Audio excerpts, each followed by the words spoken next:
Hey guys, welcome back on my YouTube channel. तो आज मैं आपको ग्रेव ऑफ फायरफ्लाइज मूवी के एक्सप्लेनेशन सुनाऊंगा। ये मूवी बेस्ड है 1967 नॉवल के ऊपर, जिसे आकियुकी नोसाका ने लिखा है। मूवी की स्टोरी वर्ल्ड वॉर के टाइम की दिखाई गई है कि जब कभी भी लड़ाई होती है तब हमेशा नुकसान ही होता है और कुछ लोगों का तो इस सिचुएशन में सरवाइव कर पाना भी बहुत मुश्किल हो जाता है। इस मूवी में यही दिखाया गया है कि वार के कारण ज़िंदगी कितनी बुरी हो जाती है। तो बिना टाइम वेस्ट करते हुए चलते हैं मूवी के एक्सप्लेनेशन की तरफ।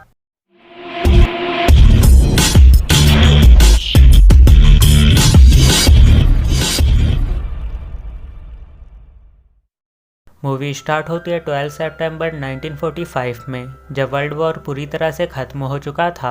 हमें जापान के कोबे रेलवे स्टेशन पे एक 16 साल के बच्चे को दिखाया जाता है, जो कि माल न्यूट्रिशन के कारण वहीं पर अपना दम तोड़ देता है। तब वहाँ पर स्टेशन का जैनिटर आकर उसकी बॉडी की तलाशी लेने लगता है ताकि वो उस लड़के की पहचान कर पाए, लेकिन जैनिटर को उसकी बॉडी में से सिर्फ एक कैंडी का बॉक्स ही मिलता है, जिसे वो जैनिटर झाड़ियों में फेंक देता है। तब हम देख पाते हैं कि उस बॉक्स में से इंसान की राख निकलती है, जो कि किसी और की नहीं बल्कि उसी लड़के की बहन सेत्सुको की है, और उस लड़के का नाम सेता होता है। और यहाँ पर सेता और सेत्सुको की आत्मा मिलकर बहुत ही ज़्यादा खुश होती है। और जब वो ट्रेन में जा रहे होते हैं तब उनकी ट्रेन के आसपास बहुत सारी फायरफ्लाइज उड़ रही होती है। और यहाँ से सीन कुछ महीने पहले शिफ्ट होती है, जहाँ हम सेता के शहर में बॉम्बिंग होते हुए देख पाते हैं। बॉम्बिंग की वजह से सेता और काफ़ी सारे लोगों का घर डिस्ट्रॉय हो जाता है। किसी तरह से सेता और सेत्सुको तो बच जाते हैं, लेकिन उनकी माँ आग में बहुत बुरी तरह से झुलस जाती है। फिर सेता सेत्सुको को बताता है कि उनकी माँ थोड़ी सी घायल है, इसलिए वो हॉस्पिटल में अपना ट्रीटमेंट करवा रही है। अब सेता और सेत्सुको के पास रहने के लिए कोई भी जगह नहीं थी, इसलिए उन्हें अपनी आंट के पास जाकर रहना पड़ता है, जिसके बदले में सेता अपनी आंट को अपना बचाया हुआ खाना दे देता है, जिसे उसने बमबारी में बचाया था। सारे खाने में से उसने अपनी आंट को कैंडी का डब्बा नहीं दिया था, क्योंकि वो कैंडी उसने अपनी बहन के लिए बचाई थी। फिर हम सेता और सेत्सुको का प्यारा रिलेशन देखते हैं। सेता अपनी बहन का ध्यान अपनी जान से बढ़कर रखता है। उसके परिवार में बस 2 ही लोग बचे हैं, एक सेत्सुको और दूसरे इसके पापा, जो कि नेवी में काम करते हैं। सेता अपने पापा से कांटेक्ट करने के लिए उन्हें बहुत सारे लेटर्स लिखता है, पर काफ़ी टाइम से उसके पापा की तरफ से कोई भी रिप्लाई नहीं आया। घर पर सेता की आंट सेता को उसकी माँ के कीमती कपड़े बेचने के लिए मना लेती है, क्योंकि वार के बाद हालात कुछ ऐसे बन गए हैं कि लोगों के पास कुछ भी नहीं बचा है और वो लोग खाना खरीदने के लिए किसानों को कोई भी महंगी चीज़ दे देते हैं। फिर उसकी आंट उसकी माँ के कपड़े के बदले में चावल लेकर आती है, जिसमें से आधा चावल वो खुद रख लेती है और आधा सेता को देती है।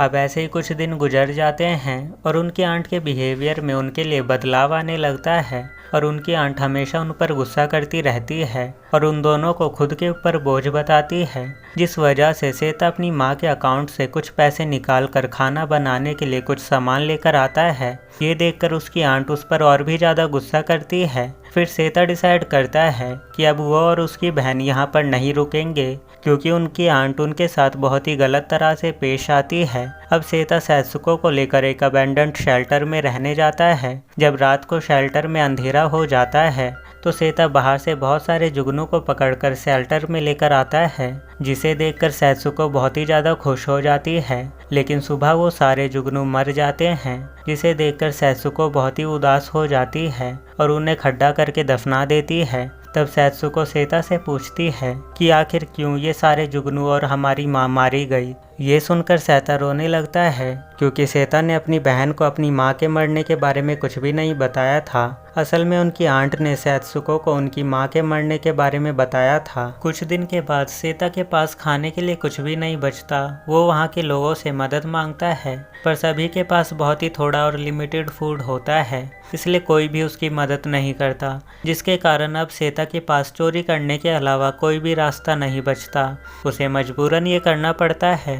जब भी हवाई हमला होता है तब लोग अपने घरों से निकलकर पास के शेल्टर में जाकर छुप जाया करते हैं और मौके का फ़ायदा उठाकर सेता लोगों के घर से ज़रूरी सामान चुरा कर ले आया करता है। लेकिन एक रात जब वो किसी के खेत में सब्जियां चुरा रहा था तब उस खेत का मालिक उसे पकड़ लेता है और सेत्सुको के सामने बहुत ही बुरी तरह से पीटता है और फिर सेता को पुलिस के हवाले कर देता है। और जब सेता पुलिस स्टेशन से बाहर आता है तो वो देखता है कि सेत्सुको की हालत बहुत ही ज़्यादा ख़राब हो गई है, तो वो उसे डॉक्टर के पास लेकर जाता है। डॉक्टर कहता है कि सेत्सुको माल न्यूट्रिशन के कारण बीमार है, इसे खाना खिलाओ। अब सेता अपनी माँ के अकाउंट से सारे पैसे निकाल लेता है और जब वो वापस जा रहा होता है तब दो आदमियों की बातों से उसे पता चलता है कि जापान अब अमेरिका को सरेंडर कर चुका है। तब सेता उनसे जापान की नेवियों के बारे में पूछता है तो वो लोग बताते हैं कि सारी नेवी वार के कारण डूब गई है। ये सुनकर सेता को पता चलता है कि आखिर उसके पापा उसकी चिट्ठियों का जवाब क्यों नहीं देते थे, वो ज़रूर जंग में शहीद हो गए हैं। जब वो शेल्टर में खाने का सामान लेकर जाता है तब वो देखता है कि उसकी बहन की तबीयत अब बहुत ही ज़्यादा ख़राब हो गई है। सेता जल्दी से उसके लिए खाना बनाने लगता है पर अब सेत्सुको उसे हमेशा के लिए छोड़कर चली जाती है। सेता पूरी रात अपनी बहन को गोद में लिए बैठा होता है और अपनी बहन के बहुत ही प्यारे हंसते खेलते हुए पलों को याद करता है। सुबह सेता सेत्सुको का अंतिम संस्कार कर देता है और उसकी राख को कैंडी के बॉक्स में रख देता है। उसके पास बस वो कैंडी बॉक्स और उसके पापा की आखिरी तस्वीर होती है। इसके बाद हम शुरुआत का सीन देखते हैं जहाँ सेत्सुको की आत्मा सेता से मिलती है और यहीं पर ये मूवी एंड हो जाती है। ऐसी और वीडियो देखने के लिए चैनल को सब्सक्राइब कर लो। तो मिलते हैं नेक्स्ट वीडियो में।